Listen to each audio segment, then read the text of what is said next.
Hello नमस्कार दोस्तों, कैसे हैं आप लोग। उम्मीद करता हूं कि अच्छे होंगे। हमारे यूट्यूब चैनल आदित्य टेक्निकल में आपका स्वागत है। आज हम बात करने वाले हैं 12th के बाद गवर्नमेंट टीचर कैसे बने, यानी 12वीं के बाद सरकारी टीचर बनने का सपना है आप लोग को, तो मैं वही बताने वाला हूं कि किस प्रकार आप बन पाएंगे। तो देखिए, 12वीं के बाद सरकारी टीचर कैसे बने, योग्यता क्या है, पात्रता, पूरी जानकारी मैं आपको बताने वाला हूँ। क्या क्या स्टेप, आपको क्या पढ़ाई करना है तो आप टीचर बन पाएंगे 12th के बाद। तो चलिए सबसे पहले मैं शुरू करता हूँ। चैनल पर नए तो चैनल को सब्सक्राइब कर लें और लाइक करने शेयर कर दें। चलिए शुरू करते हैं। देखिए, सबसे पहले आपको बता देते हैं कि देखिए, हाल ही में 12वीं पास की है तथा सरकारी शिक्षक बनने का सपना देख रहे हैं, तो यह लेख आपके लिए बेहतरीन मार्गदर्शन साबित होगा। बहुत से युवाओं की ख्वाहिश होती है कि वे सरकारी स्कूलों में पढ़ाकर एक स्थिर और सम्मानजनक करियर बनाएं, लेकिन सही दिशा और जानकारी के अभाव में वे सही कदम नहीं उठा पाते हैं। मैं 12वीं के बाद गवर्नमेंट टीचर कैसे बन सकते हैं, मैं इन किन किन कोर्सों को चुनना है, मतलब कौन कौन से एग्ज़ाम देने होंगे आपको, किस स्तर पर आप योग्य माने जाएंगे, आइए अब हम बिना देर किए हुए विषय पूरी जानकारी प्राप्त करते हैं। चलिए सबसे पहले आपको बता देते हैं कि इस वीडियो को बनाने का पर्पस है कि 12th के बाद गवर्नमेंट टीचर कैसे बने, यही मेरा पर्पस है। तो 12th के बाद आप गवर्नमेंट टीचर बनना चाहते हैं तो ये वीडियो आपके लिए है, आप लोग जरूर देखिएगा। देखिए, सबसे पहले देखिए, सरकारी शिक्षक बनने के दो मुख्य रास्ते हैं, ठीक है। पहला है डीएलएड कोर्स, और जब प्राइमरी टीचर बने, मतलब डीएलएड कोर्स करिएगा तो कक्षा 1 से 5 तक के लिए प्राइमरी टीचर बन पाइएगा, ठीक है। और यहाँ देखिए, दूसरा में इंटीग्रेट बीएड कोर्स के जरिए क्लास 1 से 8 तक का या 9 से 10 तक का शिक्षक बने, मतलब बीएड करिएगा तो आप लोग 1 से 8 या 9 से 10 तक कक्षाओं वाले स्टूडेंट को पढ़ा सकते हैं। तो चलिए सबसे पहले हम शुरू करते हैं डीएलएड। डीएलएड क्या होता है, देखिए क्या है डीएलएड कोर्स।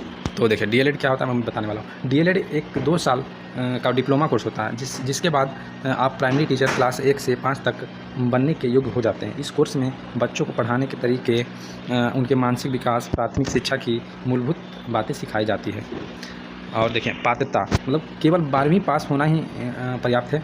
इसमें कुछ राज्यों में न्यूनतम अंकों की मांग भी होती है। जैसे देखिए, डीएलएड एडमिशन प्रक्रिया कैसे होती है, ये भी मैं आपको बताने वाला हूँ। देखिए, हर राज्य में एंट्रेंस एग्जाम के जरिए डीएलएड कोर्स में प्रवेश मिलता है। बिहार, यूपी, झारखंड सहित अन्य राज्यों में भी यही प्रक्रिया लागू होती है। परीक्षा में सफलता मिलने पर कॉलेज अलॉट होता है, मतलब कोई डीएलएड का एंट्रेंस एग्जाम होगा, मतलब पहले डीएलएड का फॉर्म आता है, उसको भरिएगा, फिर एंट्रेंस एग्जाम होगा, फिर उसमें आपका कॉलेज अलॉट होगा, तो उसमें फिर आपको एडमिशन लेना पड़ेगा, ठीक है। तो देखिए, इसमें डीएलएड के बाद क्या करें, जैसे डीएलएड 2 साल का होता है, वो पूरा कर लिए हैं, तो उसके बाद क्या करना होगा आपको। देखिए, उसके बाद डीएलएड करने के बाद, कोर्स पूरा करने के बाद आपको शिक्षक पात्रता परीक्षा टीईटी पास करना होगा। टीईटी पास करने के बाद आपको, अगर आप केंद्रीय विश्वविद्यालय, नवोदय विद्यालय में पढ़ाना चाहते हैं तो आपको सीटेट पेपर 1 पास करना होगा।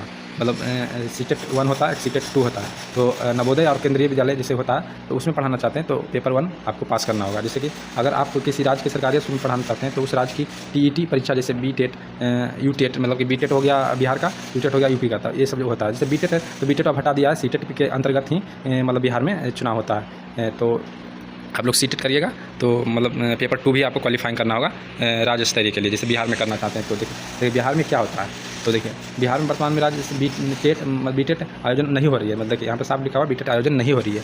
यहाँ पर केंद्र द्वारा संचालित सीटेट के स्कोर के आधार पर ही शिक्षक भर्ती की जा रही है। देखिए, सीटेट के स्कोर के आधार पर ही शिक्षक भर्ती की जाती है बिहार में। देखिए, सीटेट क्लियर कर रखा है तो आप बिहार में भी सरकारी शिक्षक बन सकते हैं।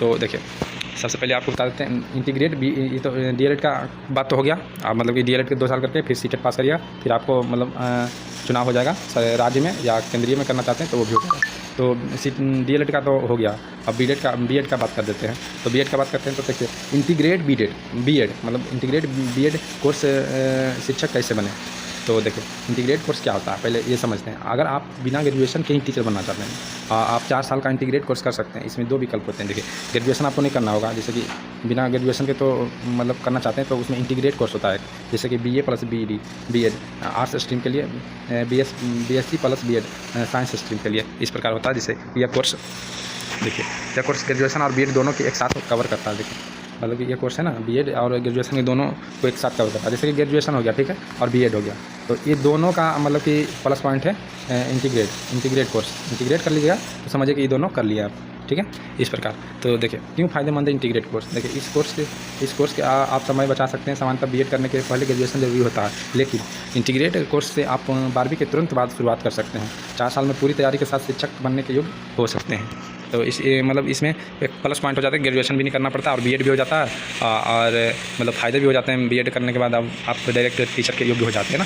तो देखिए, इसमें टीईटी पास करना होता है। देखिए, टीईटी, तो टीईटी का क्या होता है वो भी मैं बताता हूँ। इंटीग्रेट कोर्स के बाद आप सीटेट पेपर 1 और पेपर 2 दोनों के लिए योग्य हो जाते हैं। देखिए, मतलब कि बीएड के बाद मतलब इंटीग्रेट कर लिए कोर्स, तो सीटेट और पेपर 1 और पेपर 2 के लिए योग्य हो जाते हैं। जैसे कि सीटेट में 1 पेपर होता है, फिर 2 पेपर होता है, ये दोनों के लिए योग्य हो जाते हैं आप। ठीक है, तो पेपर 1 के लिए अगर देना चाहते हैं तो 1 से 5 तक के प्राइमरी टीचर आप बन सकते हैं। ठीक है, आप पेपर 2 देना चाहते हैं तो आप देखिए 6 से 8 अपर, मतलब कि 6 से 8 और 9 से 10 तक भी आप बन सकते हैं टीचर।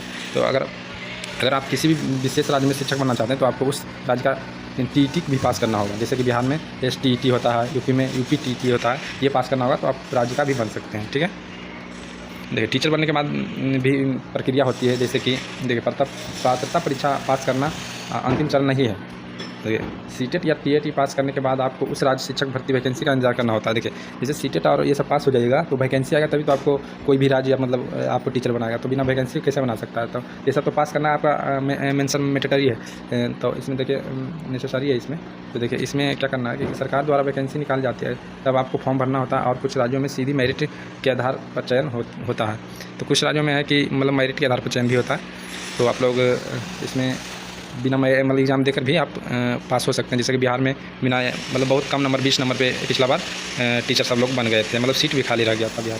तो इसी प्रकार आप बन भी सकते हैं, ऐसा नहीं कि आपको एग्जाम ही देना है। देखिए बिहार हाल ही में बीपीएससी माध्यम में टीआरई टीचर रिक्रूटमेंट एग्जाम, अच्छा मतलब बिहार के बारे में बोल रहा है कि बीपीएससी मतलब अब कर दिया, बीपीएससी के थ्रू ही टीचर अब बन पाइएगा। बीपीएससी अब एग्जाम लेता है टीचर बनने के लिए। देखिए जैसे कि अगर आप बिहार शिक्षक बनना चाहते हैं तो आपको बीपीएससी टीआरई परीक्षा पास करनी होगी। इस प्रकार से पिछला बार ही लागू हुआ है। अन्य राज्यों में प्रक्रिया अलग हो सकती है। कुछ राज्यों में टीटीएस स्कोर के आधार पर भर्ती करते हैं, जबकि कुछ लिखित परीक्षा और इंटरव्यू प्रक्रिया भी शामिल होती है। कुछ राज्यों में ये भी होता है। देखिए अब देखिए शिक्षक बनने के फ़ायदे क्या क्या हैं। देखिए सरकारी नौकरी की सुरक्षा और स्थायी हो जाते हैं, समाज में प्रतिष्ठा और सम्मान होता है, टैक्स सैलरी पर सरकारी भत्ते होते हैं, प्रमोशन और ग्रेड की संभावना होता है, वर्क लाइफ बैलेंस और छुट्टियों की सुविधा हो जाती है। तो आप लोग मतलब बढ़िया से अपनी ज़िंदगी जी पाएंगे ये कोर्स करके। देखिए ज़रूरी बिंदु पर ध्यान दें। देखिए 12वीं के बाद तुरंत सही कोर्स चुनना सबसे महत्वपूर्ण होता है।